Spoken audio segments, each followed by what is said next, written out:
نحمده ونصلي على رسوله الكريم اما بعد فاعوذ بالله من الشيطان الرجيم بسم الله الرحمن الرحيم يا أيها الذين آمنوا كتب عليكم الصيام كما كتب على الذين من قبلكم لعلكم تتقون صدق اللہ العظیم۔ سامعین محترم اور معزز ساتھیوں، یہ رمضان المبارک کا دوسرا جمعہ ہے اور ہم مبارک دنوں سے گزر رہے ہیں، قیمتی اوقات سے گزر رہے ہیں، ان لمحات سے گزر رہے ہیں جو لمحات دوبارہ نہیں ملیں گے۔ پھر پورے ایک سال انتظار کرنا پڑتا ہے، پھر ان ایک سال میں ہماری زندگی رہے یا نہ رہے اس کی کوئی گارنٹی نہیں۔ اس لیے جو بھی اوقات مل رہے ہیں ان کی قدر کرنا ہے۔ اس سے پہلے میں نے رمضان المبارک کی فضیلت پر بیان فرمایا، آج روزے کی فضیلت کے اوپر کچھ باتیں کرنے کا ارادہ ہے۔ اللہ تعالیٰ سے دعا ہے کہ ہمیں اس پر عمل کرنے کی توفیق نصیب فرمائے۔ اللہ تعالیٰ قرآن میں فرماتے ہیں کہ یہ روزہ ایک ایسی عبادت ہے کہ جو عبادت صرف اس امت کے لیے خاص نہیں بلکہ پہلی امتوں پر بھی روزے کو فرض کیا گیا تھا۔ حضرت آدم علیہ السلام کی شریعت میں روزہ، حضرت نوح علیہ السلام، حضرت ابراہیم علیہ السلام، حضرت موسیٰ علیہ السلام، حضرت موسیٰ علیہ السلام کے یہاں بھی روزہ ہے، حضرت عیسیٰ علیہ السلام کے یہاں 2 مہینے کا روزہ ہے۔ لیکن روزے کی یہ فضیلت جو ہمیں اور آپ کو حاصل ہے، یہ ما قبل کی کسی بھی امت کو حاصل نہیں تھا۔ آپ روزہ رکھیں گے تو اتنا ثواب ملے گا، رمضان کا مبارک مہینہ، رمضان کا مہینہ تو تھا لیکن رمضان کے مہینے کو یہ فضیلت ہمارے نبی صلی اللہ علیہ وسلم کے آنے کے بعد ملی۔ یہ فضیلت ہمارے نبی کے آنے سے پہلے کسی امت کو اس قدر عظیم مہینہ نہیں ملا کہ جس میں اتنی ساری خوبیاں جمع ہو۔ اللہ کے نبی صلی اللہ علیہ وسلم نے روزے کی فضیلت کو بیان کرتے ہوئے فرمایا کہ الصیام جنہ، روزہ جہنم سے بچانے میں ڈھال کا کام کرے گا۔ جس طریقے سے ایک انسان میدان جنگ میں جاتا ہے اور اپنے لیے ڈھال کا استعمال کرتا ہے تاکہ سامنے سے تیر و تلوار کے نشانات ہمارے جسم پر نہ پڑے، اسی طریقے سے یہ روزہ کل قیامت کے دن اگر خدا نہ خواستہ ہمارے کسی عمل کی وجہ سے جہنم میں جانے کا فیصلہ ہو جائے، اللہ ہم سب کی جہنم سے حفاظت فرمائے، تو اس موقع پر یہ روزہ سامنے آ کر کھڑا ہو جائے گا اور یہ آپ کے لیے ڈھال کا کام کرے گا۔ یہ اللہ کے نبی نے سمجھایا۔ لیکن اس روزے کو ڈھال بنانے کے لیے چند باتوں پر عمل کرنا ضروری ہے، اور وہ بات بھی خود اللہ کے نبی صلی اللہ علیہ وسلم نے حدیث میں بتا دیا۔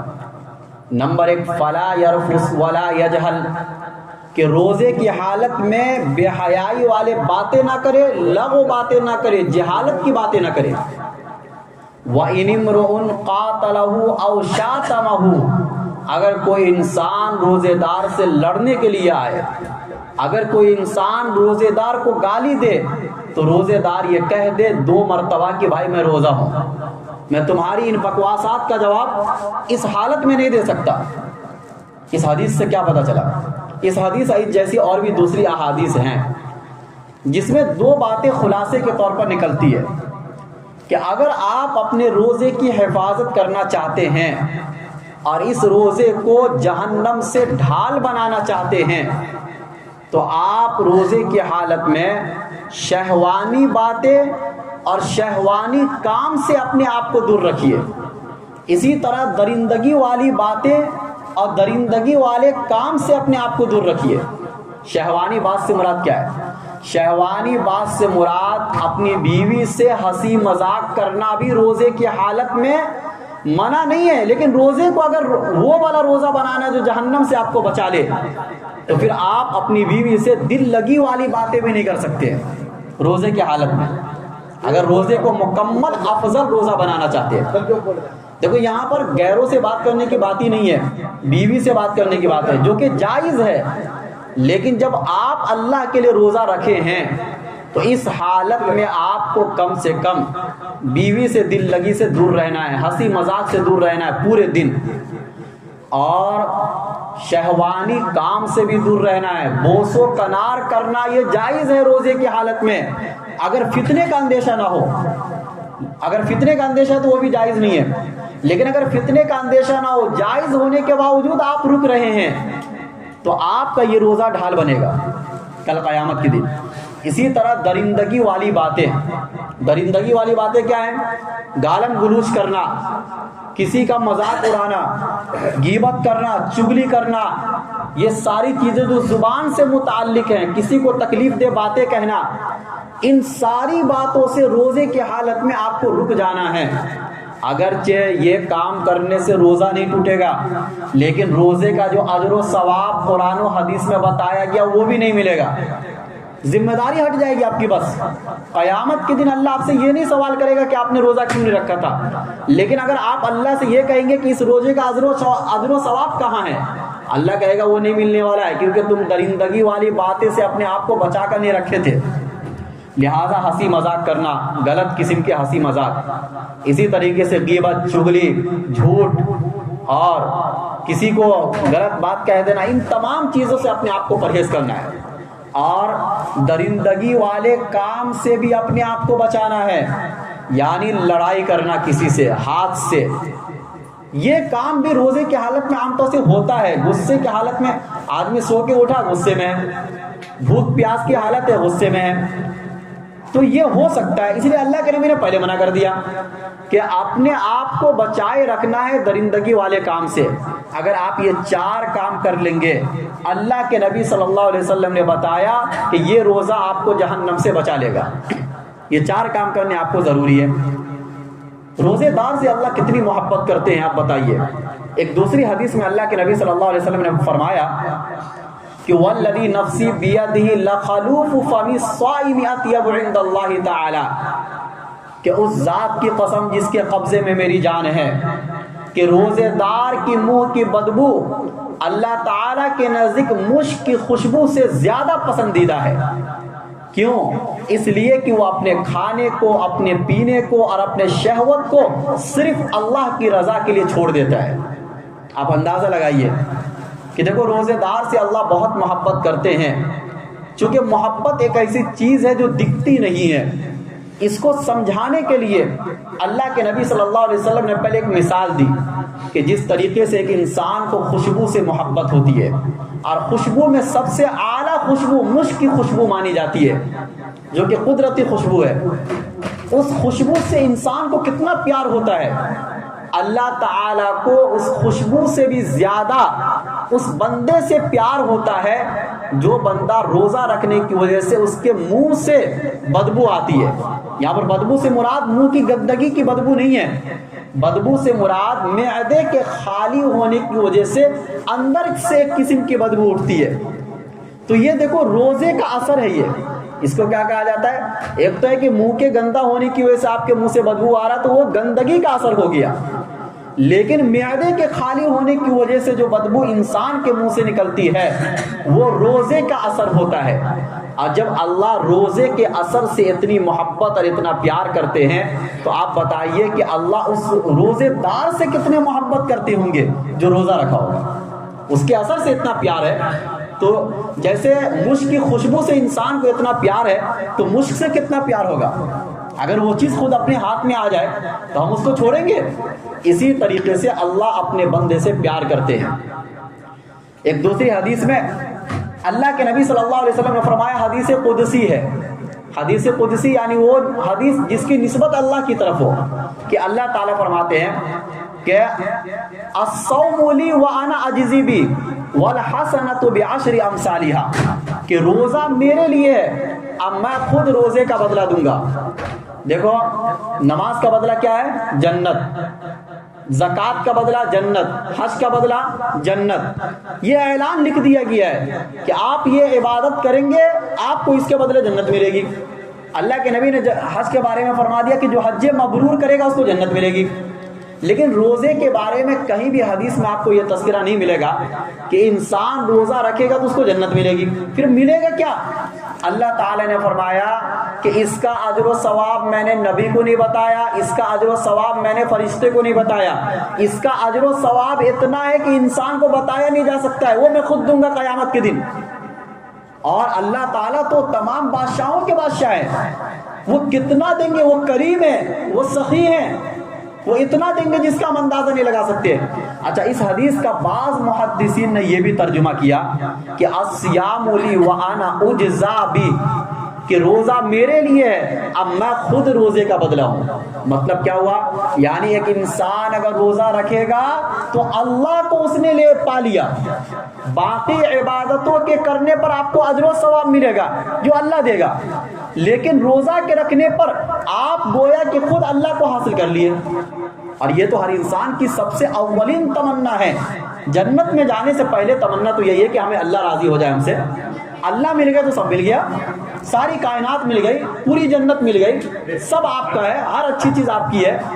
تو اللہ تعالیٰ نے فرمایا, اللہ کے نبی نے فرمایا کہ دیکھو ہر نیکی کا بدلہ 10 گنا آپ کو دیا جائے گا, ہر نیکی کا بدلہ 10 گنا آپ کو دیا جائے گا, لیکن روزے کا بدلہ میں خود دوں گا یا روزے کا بدلہ میں خود ہوں, دو میں سے کوئی ایک بات, اور دونوں اہم ہے. اللہ تعالیٰ نے اس کو چھپا کر رکھا اجر و ثواب کو, کتنا ملے گا نہیں معلوم, لیکن 2-4 نیکی تو اللہ نہیں دیں گے نا. اگر ویسا ہی دینا رہتا تو اللہ بتلا دیتے کہ بھائی جو اصول ہمارے یہاں ہے کہ ایک نیکی کرنے پر 10 اجر و ثواب ملتا, وہ روزے کے بارے میں بھی ہے. لیکن چونکہ روزے میں محنت اور مشقت زیادہ ہے تو اسی لیے روزے کا اجر و ثواب بھی زیادہ ہے. ہر عبادت سے زیادہ محنت رمضان کے روزے میں ہے, چونکہ اور عبادت آدمی چند منٹ کیا ختم ہو گیا, لیکن روزہ کنٹینیو 1 مہینہ رکھنا ہے. خصوصاً وہ حضرات کی جو محنت اور مزدوری کا کام کرتے ہیں, ایسے لوگوں کے لیے روزہ رکھنا بڑا مشکل, لیکن اس کے باوجود بھی اللہ کی رضا کے لیے اگر کوئی انسان روزہ رکھ لیتا ہے تو اس کا اجر و ثواب بھی بہت زیادہ اللہ دیں گے. ایک دوسری حدیث میں اللہ کے نبی صلی اللہ علیہ وسلم نے فرمایا کہ للصائم فرحتان, کہ روزے دار کے لیے 2 خوشی ہے, فرحۃ عند فطرہ وفرحۃ عند لقاء ربہ. ایک خوشی انسان کو ملتی ہے افطاری کے وقت, اور ایک خوشی انسان کو ملے گی اپنے رب سے ملاقات کے وقت. اس کا کیا مطلب؟ دیکھو انسان کو افطاری کے وقت میں خوشی ہوتی ہے, یہ طبعی خوشی ہے کہ انسان پورے دن بھوکا ہے, اچانک اس کو کھانے کو مل رہا ہے.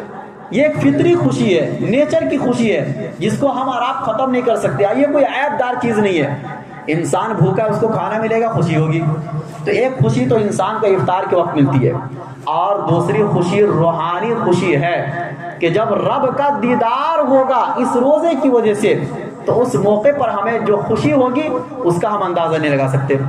اس حدیث کا ایک دوسرا مطلب بھی بعض محدثین نے بتایا کہ دیکھو ایک خوشی افطاری کے وقت اس بات پر ملتی ہے کہ اللہ کی توفیق سے ہم نے روزے کو مکمل کر لیا, ورنہ روزہ رکھنا کوئی آسان کام نہیں ہے. اللہ اگر توفیق نہ دے, یہ تو اللہ کے, تو بہت سے ایسے صحت مند انسان آپ کو مل جائیں گے محلے معاشرے میں کہ جو صحت کے باوجود, گھر میں بیٹھے رہنے کے باوجود وہ رمضان کا روزہ نہیں رکھتے, ان کو اللہ نے توفیق نہیں دی. لیکن ہمیں اور آپ کو اللہ نے توفیق دی, تو اللہ کی توفیق کے ملنے پر پہلی خوشی ہوتی ہے ہمیں کہ اللہ تعالیٰ کی توفیق سے ہمارا ایک روزہ کیا ہو گیا, مکمل ہو گیا.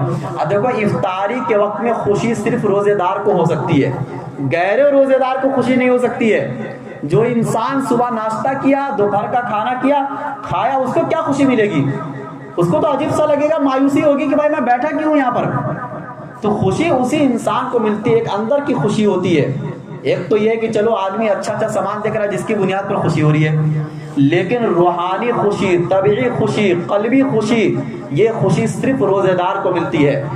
اور دوسری خوشی انسان کو کل قیامت کے دن جب روزے کا انسان اجر و ثواب دیکھے گا اور اس قدر دیکھے گا کہ اس کو خوشی حاصل ہو جائے گی. ایک دوسری حدیث میں اللہ کے نبی صلی اللہ علیہ وسلم نے فرمایا کہ دیکھو روزے دار کے لیے ایک مخصوص دروازہ ہے کہ جس دروازے سے صرف روزے دار ہی داخل ہوں گے, روزے دار کے علاوہ کوئی بھی داخل نہیں ہوگا, جس کو باب الریان کہا جاتا ہے. ریان کا مطلب ہوتا ہے سیرابی، سیرابی کا دروازہ. کیونکہ ایک انسان جب روزہ رکھتا ہے تو وہ بھوک اور پیاس کی حالت میں ہوتا ہے، اس کو سیرابی کی ضرورت پڑتی ہے. اللہ تعالیٰ نے اس نام سے ہی جنت میں ایک دروازہ بنا دیا اس انسان کے لیے کہ جس کو روزے سے محبت ہے. ظاہر سی بات ہے جو انسان پورے مہینے کا روزہ رکھے گا وہ محبت کے بغیر نہیں رکھے گا، محبت ہے جبھی تو رکھے گا. اچھا باقی عبادتیں ایسی ہیں کہ باقی عبادتیں انسان کلچر کی وجہ سے بھی کرتا ہے، معاشرے کی وجہ سے بھی کرنے لگ جاتا ہے. جیسے آپ کسی کو نماز کے بارے میں کہہ سکتے ہیں، تراویح کے بارے میں تو کہہ سکتے ہیں کہ ٹھیک ہے سارے لوگ آ رہے اس لیے یہ بندہ بھی آ رہا ہے، لیکن روزے کے بارے میں آپ کسی کو نہیں کہہ سکتے کہ یہ کلچر کی وجہ سے، معاشرے کی وجہ سے روزہ رکھ رہا ہے. کیونکہ روزہ ایک خفیہ عمل ہے، ایک پوشیدہ عمل ہے جس کو یا تو روزے دار سمجھ سکتا ہے اور یا اللہ جان سکتے، بس اس کے علاوہ کوئی دوسرا تیسرا آدمی نہیں سمجھ سکتا. وہ چوری چھپ کے کیا کھا رہا ہے، کیا پانی پی رہا ہے، ہو سکتا ہے وضو کرتے وقت پانی پی لے، کس کو پتا چلے گا؟ تو یہ ایک ایسا خفیہ عمل ہے کہ جس میں ریاکاری نہیں ہو سکتی ہے، جس میں دکھلاوا بھی نہیں ہو سکتا ہے. یہ یا تو انسان کا عمل ہے یا اللہ کا عمل ہے. اللہ دیکھ رہا، بس اسی کے مطابق اللہ اجر و ثواب دے دیتا ہے. تو اسی لیے فرمایا کہ جس کو روزے سے محبت ہوگی اس کے لیے خاص دروازہ اللہ نے جنت میں بنایا ہے، اور اس مخصوص دروازے سے صرف روزے دار داخل ہوں گے. اور جب روزے دار داخل ہو جائیں گے تو دوبارہ اس دروازے کو کھولا نہیں جائے گا، بند کر دیا جائے گا ہمیشہ کے لیے. تو یہ گویا کہ یہ اتنا اجر و ثواب. ایک حدیث میں اللہ کے نبی صلی اللہ علیہ وسلم نے فرمایا کہ یہ روزہ قیامت کے دن سفارشی بنے گا. ہم جو روزہ رکھ رہے ہیں دو عبادت کے بارے میں سفارشی بتایا، ایک قرآن کے بارے میں اور دوسرے روزے کے بارے میں. اور ہم رمضان کے مہینے میں دونوں عبادتوں کو خوب کرتے ہیں، روزہ رکھتے ہیں اور شام میں تراویح پڑھتے ہیں. تو ہمارا تعلق روزے سے بھی ہے، ہمارا تعلق قرآن سے بھی ہے. روزہ یہ کہے گا کہ میں نے اس کو کھانے پینے سے روک دیا، لہٰذا آج میری بات آپ مان لیجئے، اور اللہ ان کی بات مان لیں گے. قرآن یہ کہے گا کہ میں نے اس کو سونے سے روک دیا، کیونکہ تقاضا تو تھا سونے کا. پورے دن آدمی بھوکا پیاسا تھا، عشاء کی نماز پڑھا، سو جانا چاہیے. اگر تراویح تھی تو تراویح فجر بعد ہو جاتی. اللہ تعالیٰ تو کوئی اور ٹائم بھی رکھ سکتا تھا نا، لیکن اللہ نے وہ ٹائم ہمیں دیا جو ٹائم پڑھنا ہمارے لیے مشکل ہے، رات کا وقت. دیکھو رمضان میں پورا نظام الاوقات انسان کا اللہ بدل دیتے ہیں، مکمل بدل جاتا ہے، مکمل. دیکھو سحری کا جو وقت ہے پوری دنیا اس وقت میں کھانا نہیں کھاتی ہے، اور سحری صرف اس امت کی خصوصیت، یہ بھی یاد رکھیے. ماں قبل کی امت میں روزہ تھا لیکن سحری نہیں تھا.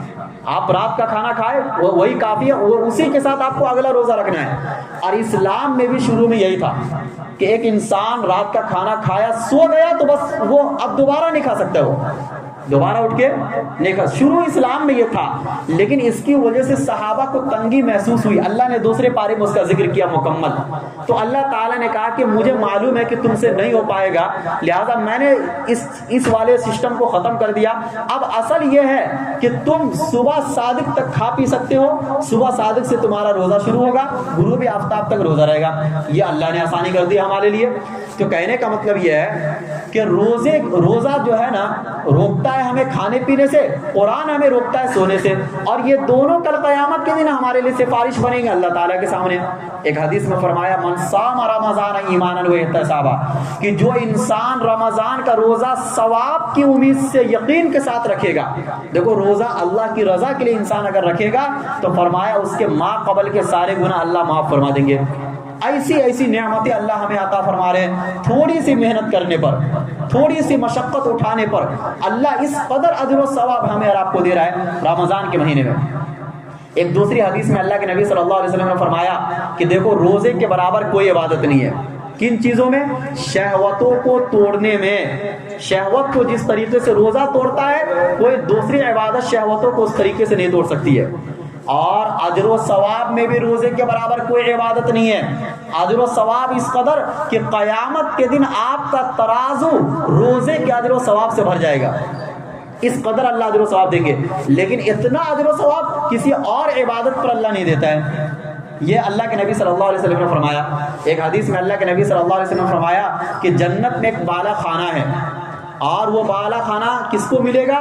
یعنی بالا خانہ ایسا ہے کہ جو شیش محل ہے کہ اندر سے باہر کا آپ دیکھ سکتے ہیں، باہر سے اندر کا دیکھ سکتے ہیں، لیکن کوئی دوسرا آدمی آپ کے گھر کو نہیں دیکھ سکتا ہے.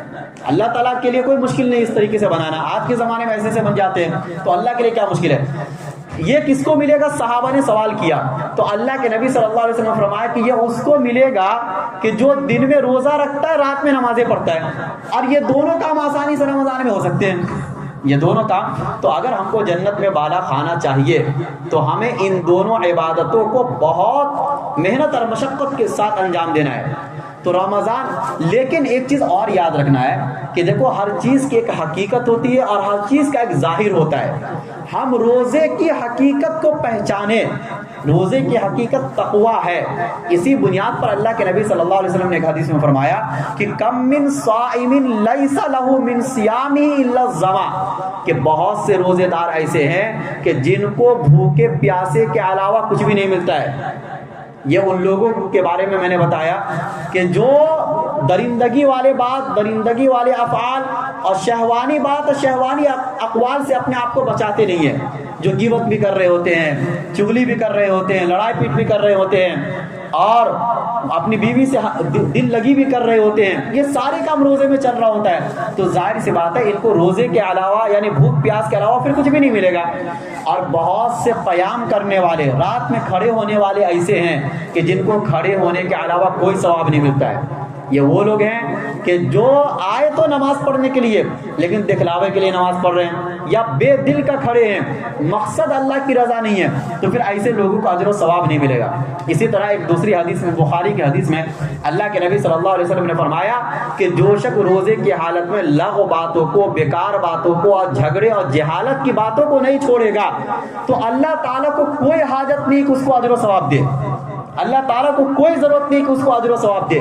تو اسی لیے رمضان کا قیمتی وقت, قیمتی مہینہ جو ہمیں اور آپ کو ملا ہے, اس کو محض اللہ کی رضا کے لیے گزارنا ہے. اور عام طور سے ہوتا کیا ہے کہ شروع میں جوش ہوتا ہے اور آخر میں جوش ہوتا ہے, اور بیچ کے جو 10 دن ہوتے ہیں نا, بیچ والا عشرہ, وہ یوں ہی گزر جاتا ہے مذاق مستی میں, سستی غفلت میں. تو یہ چیز نہیں ہونی چاہیے. جو جوش اور جو جذبہ آپ کو شروع دن میں تھا وہی آخر, بلکہ اس میں اضافہ ہونا چاہیے. رمضان کا مہینہ ایک ایسا مہینہ ہے کہ آپ کی ہر چیز میں اضافہ ہوتے چلا جانا چاہیے. اللہ کے نبی صلی اللہ علیہ وسلم کا یہی عمل تھا. اللہ کے نبی صلی اللہ علیہ وسلم آخری عشرے میں بستر پر بھی نہیں جاتے تھے, گھر میں بھی نہیں جاتے تھے, کیونکہ اعتکاف فرماتے تھے. تو اعتکاف کی حالت میں گھر میں جانے کی ضرورت ہی نہیں تھی. تو اللہ کے نبی صلی اللہ علیہ وسلم اس قدر محنت کیا کرتے تھے ہمیں اور آپ کو بتلانے کے لیے. تو ہمیں اور آپ کو بھی کتنا محنت کرنا چاہیے. لیکن بہت سے لوگوں کو دیکھنے کو یہ ملتا ہے کہ 5-6 دن تراویح پڑھتے ہیں, اس کے بعد غائب ہو جاتے ہیں, پھر آخر میں آتے ہیں. تو بھائی یہ تراویح نہیں, تراویح کا مذاق ہے. آپ نے مکمل قرآن سنا ہی نہیں. یہ تو پورے مہینے کی عبادت ہے, ایک دن کی عبادت نہیں ہے. یہ ایسا ہی ہے جیسے کوئی آدمی 4 رکعت والی نماز کو 2 رکعت پڑھا, 2 رکعت چھوڑ دیا, تو کیا آپ کی وہ 2 رکعت مانی جائے گی؟ اللہ تعالیٰ جب سوال کرے گا تو یہ سوال نہیں کرے گا کہ آپ نے رمضان کی پہلی رات میں تراویح پڑھی تھی کہ نہیں پڑھی تھی. اللہ سوال کرے گا کہ پورے مہینے کی تراویح میرے سامنے پیش کرو. پورے مہینے کی تراویح تم نے پڑھی ہے نہیں پڑھی, وہ لسٹ پوری بھری ہے کہ نہیں بھری ہے, کیونکہ فرشتے سارے اعمال کو لکھ رہے ہیں نا رجسٹر کے اندر, پورا ایک لسٹ بن رہا ہے ہمارا. اسی طریقے سے جب اللہ سوال کریں گے تو یہ نہیں سوال کریں گے کہ تم پہلا روزہ, 15واں روزہ اور 30واں روزہ رکھے تھے کہ نہیں رکھے تھے, 27 کا روزہ رکھے تھے کہ نہیں رکھے تھے, جیسا کہ ہم نے اسلام کو آج کے زمانے میں بدل دیا ہے. اللہ تعالیٰ تو مکمل سوال کریں گے کہ بھائی پورے مہینے کا مجھے روزہ چاہیے. اگر عذر شرعی نہ ہو, یعنی سفر پر انسان نہ ہو, بیمار نہ ہو, تو ہمیں تو پورے مہینے کا روزہ چاہیے. تو اسی لیے غفلت اور سستی اگر ہم سے ہو رہی ہوگی, یقیناً ہو رہی ہوگی. اللہ تعالیٰ کے سامنے ہم اور آپ یہ نہیں کہہ سکتے ہم مکمل کر رہے ہیں, کسی نہ کسی چیز میں تو غفلت ہو ہی جاتی ہے. تو اس غفلت کو دور کرنے کی ضرورت ہے, اور ہمیں اور آپ کو اگلے وقت کے لیے تیار کرنے کی ضرورت ہے, کیونکہ رمضان کا جو بھی اگلا وقت آئے گا وہ پہلے والے وقت سے زیادہ قیمتی ہوگا. جو ہم آگے بڑھیں گے ہم قیمتی اوقات کی طرف بڑھتے چلے جائیں گے, حتیٰ کہ جب آخر عشرے میں آئیں گے تو اتنا قیمتی اوقات ہو جائے گا کہ اس کی ایک رات 1000 مہینے سے بہتر. کتنے قیمتی اوقات میں ہم داخل ہو جائیں گے. تو ظاہر سی بات ہے اس کے لیے ماحول تو پہلے سے بنانا پڑے گا نا, اس کے لیے تیاری تو پہلے سے کرنی پڑے گی. کم سے کم 2-3 راتیں ایسی بھی گزارو کہ پوری رات جاگ لو. سنڈے کی رات ہوتی ہے کہ اگلے دن چھٹی ہے, ہم دن میں سو لیں گے لیکن رات تو کم سے کم عبادت میں گزار دے. ایسی عادت بناؤ تو تاکہ آخر عشرے میں ہر رات ہم انشاءاللہ بغیر سوئی گزاریں گے. رات میں ہم نہیں سوئیں گے, کوئی مشکل نہیں ہے. 5 راتیں جاگنا تو انسان کے لیے بہت آسان ہے. تو اسی لیے چونکہ عمل کی طرف آپ کو متوجہ کیا گیا ہے کہ ان اعمال کی طرف ہماری اور آپ کی توجہ ہونی چاہیے, غفلت بالکل بھی نہیں ہونا چاہیے. اور دوسرا اعلان یہ ہے کہ تراویح بھی ماشاءاللہ آہستہ آہستہ آگے بڑھتی جا رہی ہے, اور آج جو ہے 13 پارے کا آدھا ہو جائے گا, اور 1-2 دن میں 15 پارہ بھی ہو جائے گا. تو آپ حضرات سے جو ہر سال ایک اعلان کیا جاتا ہے کہ امام مؤذن کا بھی خیال کرنا ہے, تو اس کو بھی مد نظر رکھنا ہے اور شروع سے ہی اس کی تیاری کرنا ہے. ایسا نہ ہو کہ آپ آخر میں دے. ظاہر سی بات ہے ہماری بھی فیملی ہوتے ہیں, بہت ساری چیزیں ہوتی ہے. تو اسی اعتبار سے آپ لوگوں کے لیے اشارہ کافی ہے. ہر سال آپ لوگ خیال کرتے ہیں, انشاءاللہ اس سال بھی آپ خیال کریں گے. بہت سے لوگوں کی کچھ مجبوریاں ہوتی ہیں, وہ ہمارا آپ سمجھتے ہیں, لیکن آپ اپنے حساب سے جتنا بھی ہو سکے غریبوں کا بھی خیال کرنا ہے, صدقات خیرات بھی دینا ہے, زکوٰۃ بھی دینا ہے, امام مؤذن کا بھی خیال کرنا ہے, ہر ایک کا خیال کرنا ہے. جو امام مؤذن آج آپ کو ملے ہوئے ہیں یہ قیمتی آپ کے لیے, ورنہ اگلا زمانہ ایسا آئے گا نا. آج مدارس پر حملے ہو رہے ہیں, آج مکاتب پر حملے ہو رہے ہیں, اور مسجدوں کے امام پر حملے ہو رہے ہیں. بہت سے لوگ ایسے ہیں جو امامت کرنا بھی نہیں چاہتے ہیں, کیونکہ ان کو وہ حفاظت بھی نہیں مل رہی ہے, اور ان کو اپنی زندگی کے گزر بسر کے لیے جتنا ملنا چاہیے اتنا مل بھی نہیں رہا ہے. بہت سی مسجدیں ایسی ہیں جو کارگزاری جو جماعت والے گھومتے ہیں, وہ یہ بتاتے ہیں کہ بہت سی مسجدیں ایسی ہیں کہ جن میں امام نہیں ہے. بہت سی مسجد ایسی ہیں جن میں امام نہیں ہے. سورۃ تراویح ہوتی ہے الم تری کیف فعل ربک باصحاب الفیل سے. تو بتاؤ اگر آپ کو پورا قرآن کریم ایک امام کے پیچھے سننے کا موقع مل رہا ہے تو اس پر آپ کو اللہ تعالیٰ کی نعمت کا شکر گزار ہونا چاہیے. ورنہ بہت سے علاقے ایسے ہیں جن سے مسجدیں دور ہیں, وہ وہاں تک نہیں جا سکتے ہیں. تو آپ کے محلے کی مسجد کا خیال کرنا یہ آپ کی اور ہماری اور سب کی پوری امت مسلمہ کی ذمہ داری ہے. اللہ تعالیٰ ہم سب کو کہنے سننے سے زیادہ عمل کرنے کی توفیق نصیب فرمائے. وآخر دعوانا الحمدللہ.